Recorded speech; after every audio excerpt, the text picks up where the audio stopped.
নমস্কার, আমি মৌমিতা। আমার কবিতা পাঠ চ্যানেলে আমার সকল শ্রোতা বন্ধু এবং দর্শক বন্ধুকে আন্তরিক শুভকামনা জানিয়ে আজকের গল্প পাঠ শুরু করছি। আজ আমি আপনাদেরকে পড়ে শোনাব বিখ্যাত সাহিত্যিক শ্রী বিমল করের লেখা একটি ছোট গল্প। গল্পের নাম স্বাস্থ্য নিবাস। শুনতে থাকুন আজকের গল্প স্বাস্থ্য নিবাস।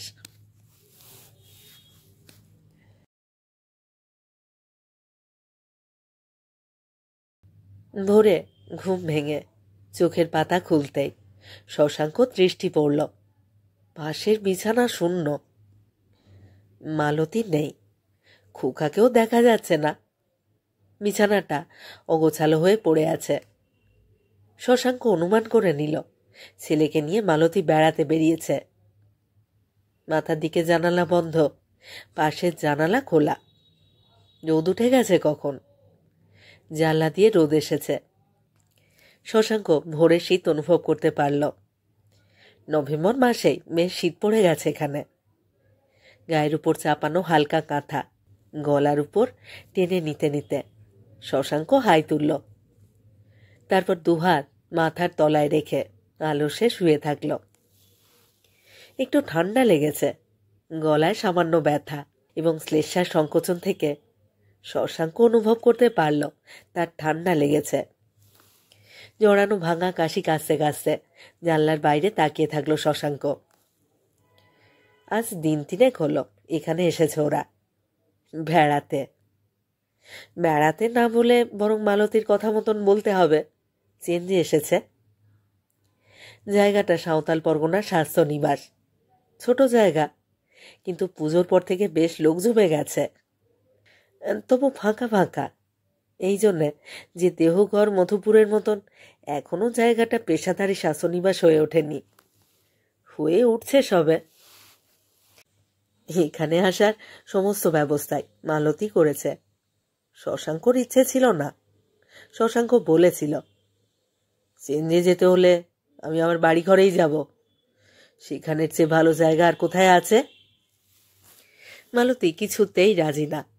উল্টে শশাঙ্কর এই বাড়ি ঘরের কথা শুনলে সঙ্গে সঙ্গে তার কেমন এক তীব্র আক্রোশ, বিরক্তি এবং ঘৃণা জেগে ওঠে। তোমার খুশি তুমি যাও, আমি যাচ্ছি না, মালতী বলেছিল। কেন? সেইখানে গেলে সুবিধে বই অসুবিধে নেই। তোমার সুবিধেই সব সময় দেখতে হবে নাকি? আমার সুবিধা অসুবিধেও আছে। নিজেদের বাড়ি থাকতে অন্য জায়গায় বেড়াতে যাওয়ার কি সুবিধে আমি জানি না। তাছাড়া মারও তো ইচ্ছে হয় নাতিকে দেখতে। নাতিকে তিনি দেখেছেন? মালতী এমন রূঢ় আর নিশ্চিতভাবে কথাটা শেষ করে দিল যে শশাঙ্ক আর বলার মতন কিছু পেল না। তুলু হবার পর মাত্র একবার মাসখানেকের জন্যে মালতী শ্বশুরবাড়ি গিয়েছিল। তারপর গত 3 বছরে আর একবারও গেল না। সে যাবে না। শশাঙ্ককে মাঝে মধ্যে 2-4 দিনের জন্য যেতে হয়েছে। মা কত বলে, অভিযোগ করে, দুঃখ জানায়। বুলু বেচারির বড় ইচ্ছে বৌদি আর ভাইপোকে নিয়ে কটা দিন আনন্দ করে থাকে। সব শুনেছে মালতী, তবু সে যাবে না। শশাঙ্কর খারাপ লাগে ভাবতে। তার স্ত্রী তার মাকে ঘৃণা করে, অবজ্ঞা করে। দুঃখ হয় যখন দেখে তার ছোট বোনের সামান্য একটু বাসনা কি স্বাদ মালতী অত্যন্ত স্বার্থপরের মতো পূরণ করে না। এই রাগ, জেদ, ঘৃণা, আক্রোশ যে কেন শশাঙ্ক বুঝতে পারে। মালতী স্বামী ছাড়া তার শ্বশুরবাড়ির অন্য পরিজনদের পালন করতে বাধ্য হচ্ছে, এই চিন্তা তাকে ক্রমাগত পীড়িত করে। যেন এটা হওয়া উচিত না, এটা অন্যায়, জবরদস্তি। যেন মালতীর উপার্জন রাস্তার কটা ভূত এসে লুটে পুটে নিচ্ছে। শশাঙ্ক স্ত্রীর মনোভাব বদলাবার চেষ্টা করেছিল একসময়। এবার থেকে মাদের খরচার টাকা আমি পাঠাবো। তুমি? হ্যাঁ, আমি আমার মাইনের টাকাটা পাঠিয়ে দেব। মালতী একটু চুপ করে থেকে ঠোঁটের কোণ ঈষৎ শিথিল করে বলেছিল, ওতে আলাদা কি লাভ হলো? সেই একই। শশাঙ্ক জবাব দিতে পারেনি। বস্তুত ব্যাপারটা একই। শশাঙ্ক তার উপার্জনের টাকাটা বাড়িতে মা বোনকে পাঠিয়ে দিলে তাকে স্ত্রীর গলগ্রহ হতে হবে, পুরোপুরি গলগ্রহ। তবু বোকার মতন কেন যে শশাঙ্ক স্ত্রীকে কথাটা বলতে গিয়েছিল। পরে শশাঙ্কর মনে হয়েছিল তার আহত সম্মানবোধ তাকে বিচার করতে দেয়নি, ভাবতে পর্যন্ত দেয়নি সে কি বলছে। শশাঙ্ক লজ্জিত হয়েছিল। ভোরবেলার অপ্রিয় চিন্তা বেশ মন জুড়ে বসছে দেখে শশাঙ্ক একটু সতর্ক হলো। তার ভালো লাগছিল না। বাইরে জানলার ওপারে রোদ বেশ উঠে গেছে। সামনে অনেকটা মাঠ, উঁচু নিচু মাঠে দু একটি সবুজ ঘাস, শিশির পড়ে ঘাস ভিজে গেছে। রোদ চিকচিক করছিল। কাছেই একটা বেঁকা মতন একপাশে টলে পড়া হরিতকি গাছ, গাছের ডালে ময়না বসে আছে। শশাঙ্ক উঠে বসল। আরও বার কয়েক হাই তুলে বাইরের প্রাকৃতিক সৌন্দর্যে খুশি হবার চেষ্টা করল। উঠে বসলে ডান দিকে মান ঘেঁষে আর একটা বাড়ি চোখে পড়ে। গেরুয়া রং করা মাঝারি বাড়ি, লোহার শিক দেওয়া ফটক, মাধবীলতা তোরণ করা। বাড়িটার পাঁচিল ঘেঁষে বিস্তর গাছ লাগানো। শশাঙ্ক কটা ঝাউ গাছ এবং একজোড়া ইউক্যালিপটাস দেখল। বাড়িটার গা দেখা যাচ্ছিল না, গাছগাছড়ায় আটকে গেছে, মাথাটা দেখা যাচ্ছিল। এই বাড়ি খগেন বাবুদের, মালতীদের স্কুলের সেক্রেটারি। শশাঙ্ক তাকে দেখেনি, হয়তো এখানে দেখা হয়ে যাবে একদিন। ভদ্রলোক বিধবা বোন এবং ভাইপোর সঙ্গে নিজের ছেলে মেয়েদের পাঠিয়ে দিয়েছেন চেঞ্জে, নিজেও একবার আসবেন। মালতী এখন বসন্ত কুমারী গার্লস স্কুলের হেডমিস্ট্রেস। স্কুলের সেক্রেটারি স্কুলের হেডমিস্ট্রেসের জন্যে বাড়ি ঠিক করে দেবে, এতে অস্বাভাবিকত কিছু নেই, কিছু মাত্র না। শশাঙ্ক দার্শনিকের মতো যোগ করে মাঠের দিকের বাড়িটা দেখছিল। তারপর সে উঠে পড়ল। গায়ে একটা চাদর জড়িয়ে টুথব্রাশ হাতে নিয়ে বাইরের বারান্দায় এসে দাঁড়ালো। এই বাড়িটা ছোট, শোবার দুটি কামরা, একটি ছোট মতন ভাড়ার ঘর, রান্নাঘর এক চিলতে, সামনে বাঁধানো উঠোন, পাঁচিল, একপাশে পেয়ারা গাছ, কুয়ো বাইরে। সদর খোলা। রান্নাঘরে চিটকিনি খোলা দেখে শশাঙ্ক অনুমান করে নিতে পারল নেহাতি ছিটা এসেছে। বাইরের কুয়োতলায় গিয়ে বাসন মাজছে। মালতী কি ঝিকে বাসনপত্র বের করে দিয়ে তবে বেড়াতে বেরিয়েছে, নাকি সদর দরজা খোলা পেয়ে ঝি নিজে এসেই বাসনপত্র বের করে নিয়ে গেছে? উঠোনের একপাশে কলঘরের মতন খুপড়ি করা।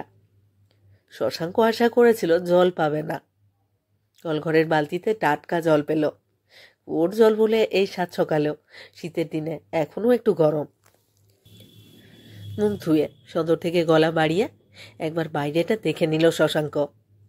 ইঁটো বাসনপত্র কটা পড়ে আছে, কিন্তু ঝিকে তো কুয়োতলায় দেখতে পেল না। গেছে কোথাও? ঘরে এসে মুখ মুছে শশাঙ্ক সামান্য সাজসজ্জা করে নিল। ধুতি পরল, গায়ে সোয়েটার দিয়ে জামা পরল, চাদরটা আলতো করে কাঁধে রাখল।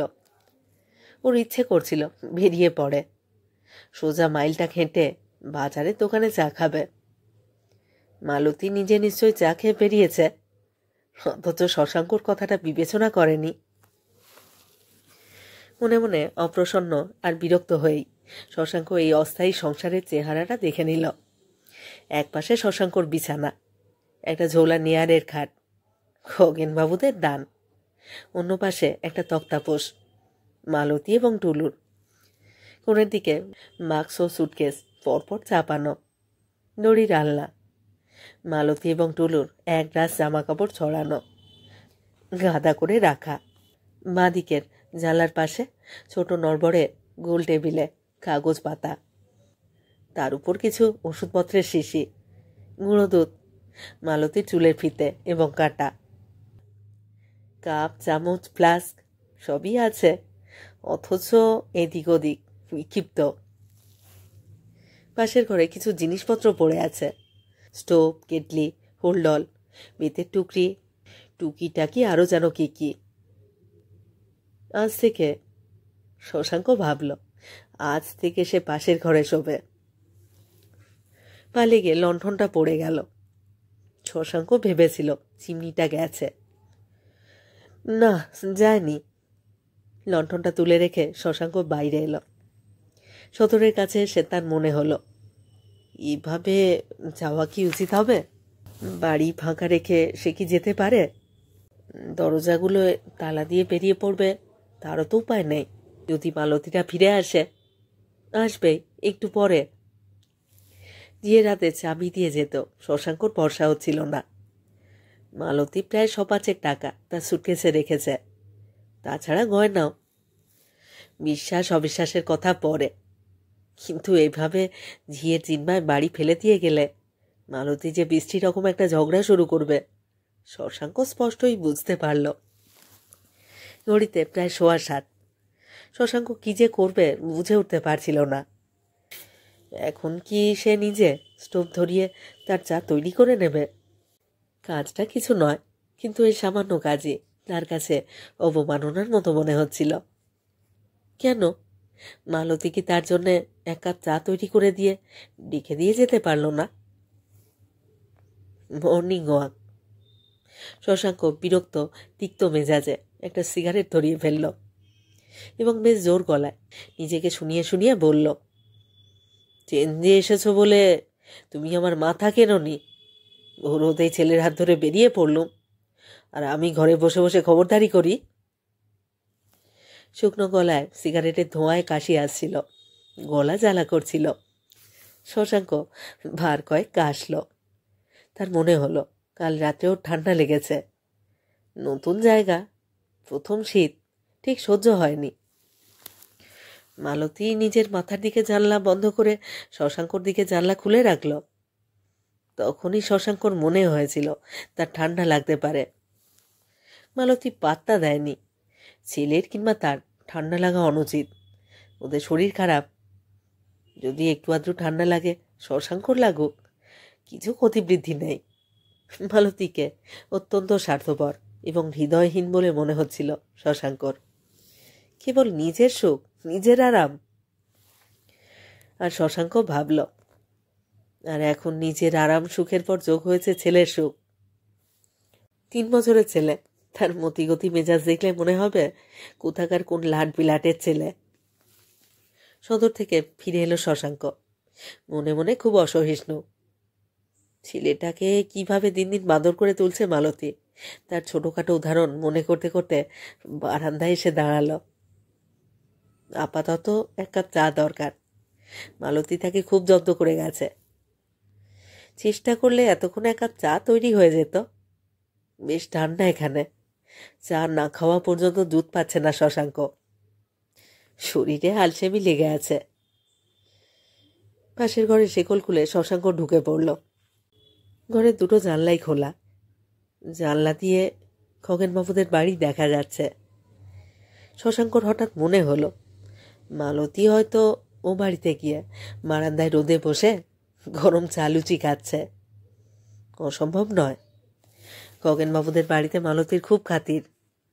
কে বলতে পারে, খগেনবাবু হয়তো কালকে রাত্রে ট্রেনে এসে গেছেন এবং ভোরবেলায় সেই খবর পেয়ে মালতীও অনুগত বাধ্য কর্মচারীর মতন সেক্রেটারির সমীপে গিয়ে হাজির হয়েছে। খগেনবাবু যদি এসে থাকেন মালতীর খবর পেতে দেরি হবে না। ও বাড়ি থেকে কেউ আসতে পারে। এ বাড়ির দেহাতি ঝিটাও ওদের বাড়িরই দান। কাজেই শশাঙ্ক যেন কোনো ঘৃণিত বস্তু দেখছে এরকম মুখভঙ্গি করে ও বাড়ির উপর থেকে চোখ সরিয়ে নিল। স্টোভ, চায়ের কেটলি, কনডেন্সড মিল্ক, চিনি সবই এক জায়গায় জড়ো করে রাখা আছে। মালতী চা তৈরি করে খেয়েছে বলে মনে হলো। কেটলিতে জল আছে। স্টোভটা শশাঙ্ক ধরিয়ে ফেলল। কেটলি বসিয়ে এই চেঞ্জে আসার কথা ভাবছিল। অনেকদিন ধরে মালতী শরীর খারাপের অজুহাত তুলছে। আজ মাথা ধরা, কাল অম্বল, পরশু পেটে ব্যথা। কখনো বলে বেরি হয়েছে, কখনো বলে বাতের ব্যথা। তাছাড়া ছেলেটা হওয়ার পর থেকে মালতীর স্ত্রী ব্যাধির পাতিক দেখা দিয়েছে। স্পষ্ট কোনো রোগ নয়, রোগের আশঙ্কা। ইদানিং কিছুকাল সে গোঁ ধরেছিল। কিছুদিন, অন্তত মাস দেড়েকের জন্যে বাইরে চেঞ্জে যাবে। নিজের শরীরের কৈফিয়ত ছাড়াও ছেলে শরীরের কৈফিয়ত দেবার সুযোগ পেয়ে গেল মালতী। ছেলেটা বরাবরই একটু রোগা, যখন তখন ভোগে। হঠাৎ কোথা থেকে হাম হলো, হামের পর হুপিং কফে খুব ভুগেছে ছেলেটা। এখন ভালো। নিজের এবং ছেলের জন্যে মালতীর স্বাস্থ্য পরিবর্তন প্রয়োজন হয়ে পড়েছিল। শশাঙ্কর ইচ্ছে ছিল ওরা এখানে সেখানে না গিয়ে শশাঙ্কর মার কাছে চলে যায়। সেটাও তো স্বাস্থ্যকর জায়গা। বিশেষ করে এই শীতকালটা তো স্বর্গ। কত লোক সেখানে চেঞ্জে যায়, কোনো ঝামেলা ঝক্কি নেই। নিজের বাড়িঘর, মা আছে, বুলু আছে, ভাই আছে, নির্ঝঞ্ঝাটে থাকতে পারবে। মালতী রাজি না। শাশুড়ির কাছে সে যাবে না কিছুতেই। না যাবার পিছনে যুক্তি নেই, একমাত্র যুক্তি এই, সেখানে আমার ভালো লাগে না। যাদের আমার পছন্দ নয় সেখানে যাব না। না, কথাটা ঠিক মুখ ফুটে বলেনি মালতী, কিন্তু বুঝিয়ে দিয়েছিল ভাবে ভঙ্গিতে। চায়ের জল হয়ে গিয়েছিল। চায়ের পাতা দিয়ে কাপ আর কনডেন্সড মিল্ক ঠিক করে নিল শশাঙ্ক। কনডেন্সড মিল্কের মুখে দুটো টেও পিঁপড়ে, গা বেয়ে উঠছে আরও একটা। পিঁপড়ে দুটোকে টিনের গা থেকে পরিষ্কার করে শশাঙ্ক ভাবল, মানুষ আর পিঁপড়ের স্বভাব একই। যেখানে খাদ্য অর্থাৎ যেখানে প্রাপ্তি, সেখানে না এসে উপায় নেই। এই যে মালতী এখানে এসেছে, এই আশা একেবারে নিঃস্বার্থ স্বাস্থ্য পরিবর্তনের উদ্দেশ্য নিয়ে নয়। বসন্ত কুমারী গার্লস স্কুলের সেক্রেটারি খগেনবাবু যে তার স্কুলের হেডমিস্ট্রেসের জন্যে অত ব্যস্ত হয়ে নিজের হাওয়া বদলাবার বাড়ির কাছে একখানা বাড়ি খুঁজে দিয়েছেন হেডমিস্ট্রেসকে, তার পিছনে অকারণ উদারতা নেই। শশাঙ্ক জানে, মালতীর কথা থেকে বুঝতে পারে, উভয়ের মধ্যে একটা গোপন সলা পরামর্শ চলছে। মালতীকে হয়তো খগেন একটা স্পেশাল গ্রেড দিয়ে তার স্কুলের পাটরানি করে রাখবে। স্কুল কমিটির কেমন একটা চোখ পড়েছে নতুন অ্যাসিস্ট্যান্ট হেডমিস্ট্রেসের উপরে। এমএ পাস, এডুকেশনের ডিপ্লোমা আছে মহিলার ভালো রকম, সুখ্যাতিও যথেষ্ট। মালতী এমন শত্রুকে ঘরে রাখতে চায় না, খগেনকে দিয়ে কাঁটা ওঠাতে চায়। আর খগেনও মালতীর হাত ধরা। স্কুল কমিটিতে খগেনের বিরোধী দল আছে। মালতীকে দিয়ে নানান আইনের প্যাচে বেঁধে খগেন এমন একটা অবস্থা করে রাখতে চায়, যার ফলে এখন তার নিরঙ্কুশ আধিপত্য বজায় থাকে। লোকটা চোর, শশাঙ্ক হঠাৎ অস্ফুট এবং ক্রুদ্ধ গলায় বলে ফেলল। ততক্ষণে তার চা ঢালা হয়ে গিয়েছে। চায়ের কাপ উঠিয়ে নিয়ে শশাঙ্ক পায়ে করে ঠেলে ঠেলে স্টোভ, চায়ের কেটলি, চিনির পাত্র সরিয়ে রাখল। কেমন যেন অশেষ ঘৃণা, বিরক্তি আর তাচ্ছিল্য। বিস্কুটের টিনটা দেওয়ালের তাকের উপরে। শশাঙ্ক টিন খুলে দেখল, কিছু গুঁড়ো ছাড়া আর কিছু নেই।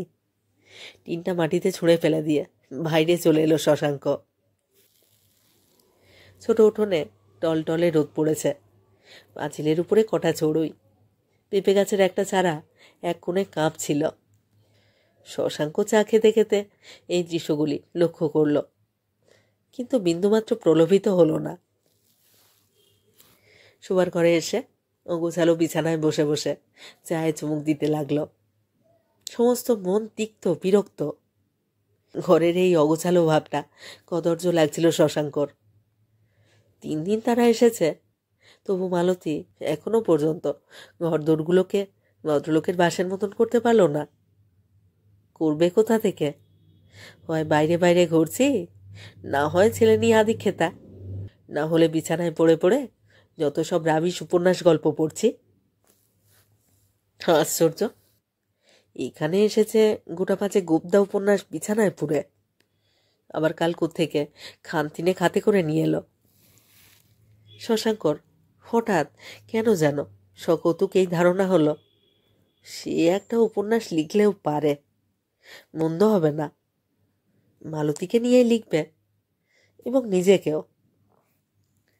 চা শেষ হয়েছিল। সিগারেট ধরিয়ে জানলার দিকে গলা বাড়িয়ে হেলে শুয়ে পড়ল শশাঙ্ক।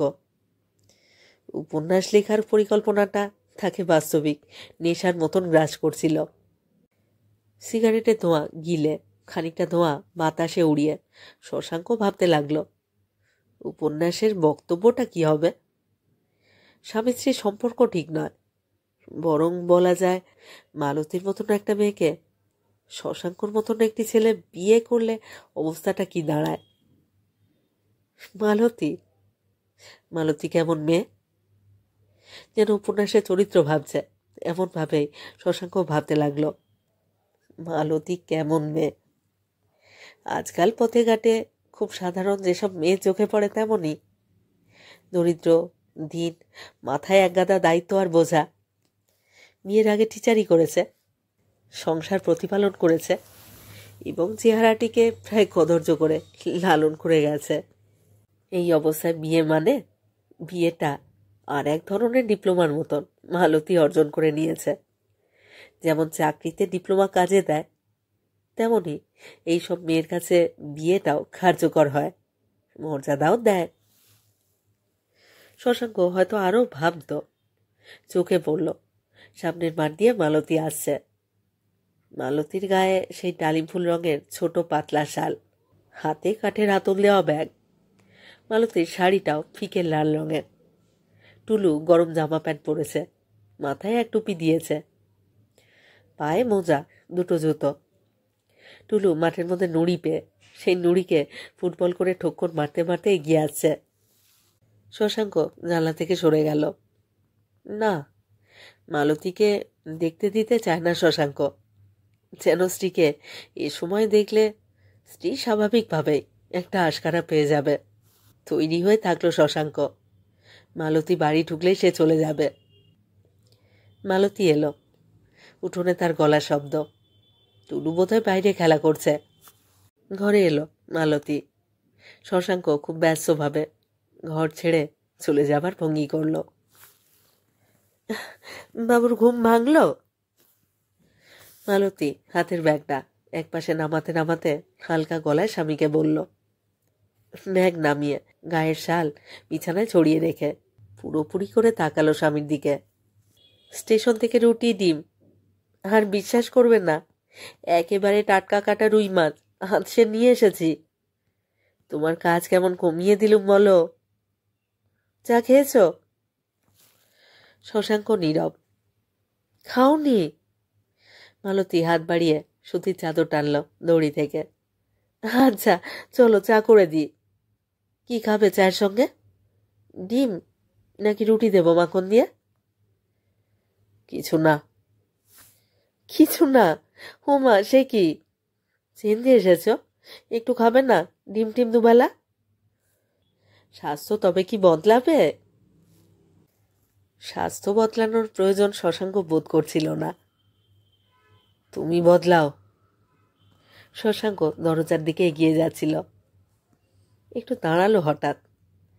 তারপর স্ত্রীর দিকে ঘাড় ফিরিয়ে অস্পষ্ট গলায় বলল, এমন চমৎকার স্বাস্থ্য নিবাসে কিছুর দরকার হয় না। বলে শশাঙ্ক বাইরে পা বাড়ালো এবং বেশ উঁচু দরের দার্শনিকের মতন ক্লিষ্ট হাসি হেসে ভাবল, তারা স্বামী স্ত্রী বিয়ের পর থেকেই স্বাস্থ্য নিবাসে আছে একরকম।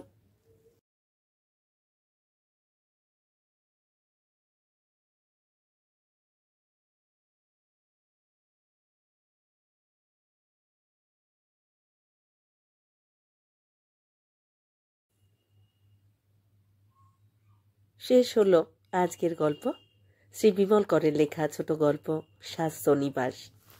এই চ্যানেলে যারা আমার পুরো গল্প পাঠটি শুনলেন তাদেরকে জানাই আমার আন্তরিক ধন্যবাদ। আমার পাঠ এবং পরিবেশন আপনাদের কেমন লাগছে তা অবশ্যই কমেন্ট বক্সে আমাকে লিখে জানান। আপনাদের মতামতের অপেক্ষায় রইলাম। আপনাদের মতামত আমার কাছে অত্যন্ত মূল্যবান। আপনাদের মতামত আমার এগিয়ে চলার অনুপ্রেরণা। আর হ্যাঁ, এখনও যারা চ্যানেলটি সাবস্ক্রাইব করেননি তাদেরকে অনুরোধ, আপনারা অবশ্যই আমার কবিতা পাঠ চ্যানেলটি সাবস্ক্রাইব করে আমার সাথে থাকুন আর নিয়মিত শুনতে থাকুন। নতুন নতুন বাংলা গল্প। সবাই খুব ভালো থাকুন। ফিরে আসছি খুব শীঘ্র নতুন গল্প নিয়ে।